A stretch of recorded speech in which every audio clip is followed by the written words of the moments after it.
Okay right sir. అందరికి నమస్కారం అండి. నిన్న సాయంత్రం 4:35 ప్రాంతంలో మీ అందరికీ తెలిసిందే ఒక చైన్ స్నాచింగ్ మనకు మరిగూడ లిమిట్స్లో రిపోర్ట్ అయింది. ఈ మరిగూడకు సంబంధించిన సునీత అనే ఒక లేడీ వ్యవసాయ పనికి వెళ్ళి వస్తుంటే ఆవిడ రోడ్డు మీద నిలబడినప్పుడు ఒక యువకుడు ఒక 22-25 ఇయర్స్ లోపు ఉంటుంది ఇద్దరికి. ఒక స్కూటీ మీద వచ్చి ఆమెను అడిగారు, ఎక్కడికి పోతున్నాం అంటే వీళ్ళే అడిగారు మరిగూడ ఎక్కడంటే ముందుకని చెప్పింది.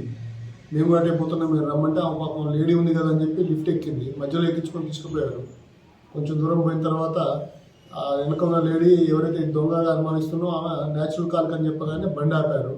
ఆపగానే మూత్రం పోద్దామని ఆమె దిగినట్టు నటించింది. ఈ పాప ఏమో కూడా లేడీ ఆమె తోడు ఇట్లా పక్కకు రాగానే ఆ లేడీ ఆ మెడలో ఉన్న గొలుసు పట్టి గుంజుకుంది. పరిగెత్తిపోయి ఈ స్కూటీ మీద ఎక్కి పారిపోయింది.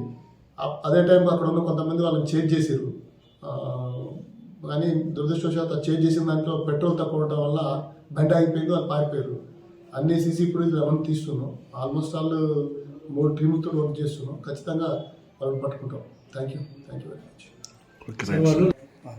అంటే వాళ్ళ ఇద్దరు ఫోటోలు చూసి అట్లా లవర్స్ అయి ఉండొచ్చు, స్టూడెంట్స్ అయి ఉండొచ్చు అనుకుంటారు. పూర్తి క్లారిటీ మనకు దొరికితే తెలుస్తుంది. కానీ ఖచ్చితంగా వాళ్ళని పట్టుకొని తిరుగుతాం. Thank you very much. మరిన్ని వీడియోస్ కోసం ఛానల్ ని సబ్స్క్రైబ్ చేయండి. లేటెస్ట్ అప్డేట్స్ కోసం వాట్సాప్ ఛానల్ ని ఫాలో చేయండి. అండ్ లింక్ డిస్క్రిప్షన్ లో ఉంది.